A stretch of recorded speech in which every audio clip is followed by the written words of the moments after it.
Vanessa from Simply Eloped. I'm here for your tip of the week. This week we're talking about how to elope in San Diego.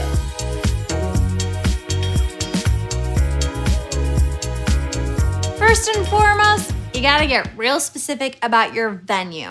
The venue that you choose in San Diego is gonna dictate a lot of things. Your budget, the amount of people that you can invite, the proximity of where you should stay, where you should celebrate. So prior to booking anything, I would figure out your venue or venue site.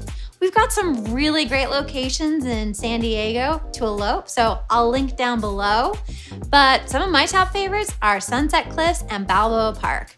They're just such amazing places to elope in San Diego, so whether you're a beach person or a desert person, you really can't go wrong.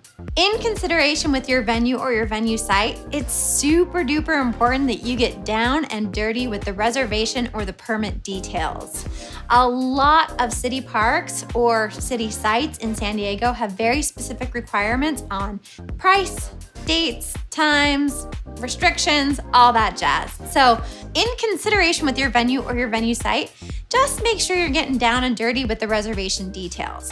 You need to make sure your date, time, your guest count, decor requirements, all that jazz are under the restrictions of the park or the city. So before making any plans, I recommend that you read the requirements and get that permit in hand. Budget, so much budget. What's happening to my brain? Once you've got your venue locked down, you're gonna know a lot more about your big day. So you're gonna know how many people you can invite. You can know how much money is left over for vendors, services, flowers, decor, celebration, travel, all that jazz. So that big decision's out of the way, and now you've got some other decisions to make. Determine how many guests you would like to invite. So that goes in tandem with your venue requirements, but there's a big difference between a ceremony just the two of you and a ceremony with 20 or 30 people. So I would get really crystal clear with what's allowed at your venue and also what you're comfortable with. So talk to your honey, determine your guest count, and then start inviting some people. I've got a video I'll link to down below, also linkable up top, about how to invite your guests. I hope you love it.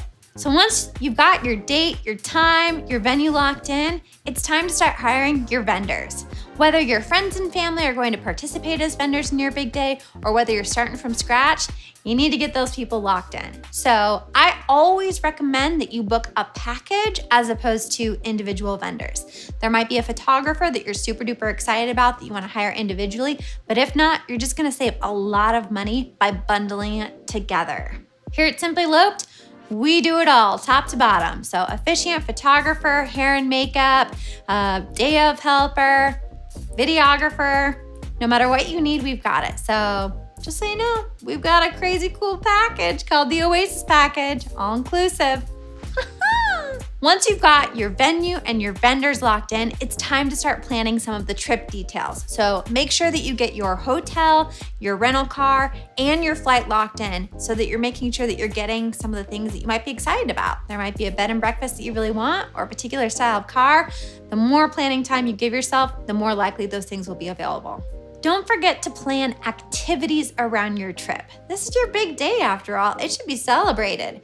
And the whole week leading up to your ceremony can be an experience. So while you're planning your ceremony, I also recommend being really mindful about the types of things that you want to do before and after your ceremony. Whether you're including friends or family in the activities or just doing it the two of you, it's super fun to just make sure you've got the whole week planned out. All right, now we're gonna get real down and dirty. Marriage license requirements. So there's a lot to know about marriage license requirements in the great state of California.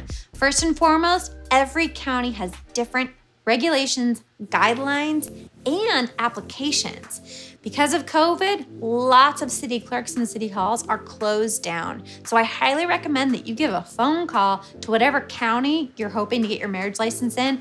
Just make sure that you're up to speed on how to get your marriage license, be it in person or virtual. One great thing about California is you don't have to elope in the county that you're getting your marriage license in. If you want to get your marriage license in one place and hold your ceremony in another, that is A-OK. Depending on where you get your marriage license from will dictate the cost. For instance, in San Diego, the marriage license is $60. In San Francisco, it's $110. So just really, really great to call in advance, figure out how much the cost is gonna be so that you can add that to your budget. The state of California does require one witness, and there is only a 90-day period that you can use your marriage license after you get it. So those are just really, really good things to be aware of. So those are my top tips on how to elope in San Diego. I hope if you do elope, it's wonderful and magical. If you have any questions, feel free to post down below. I'm always on. See you next week for my tip of the week.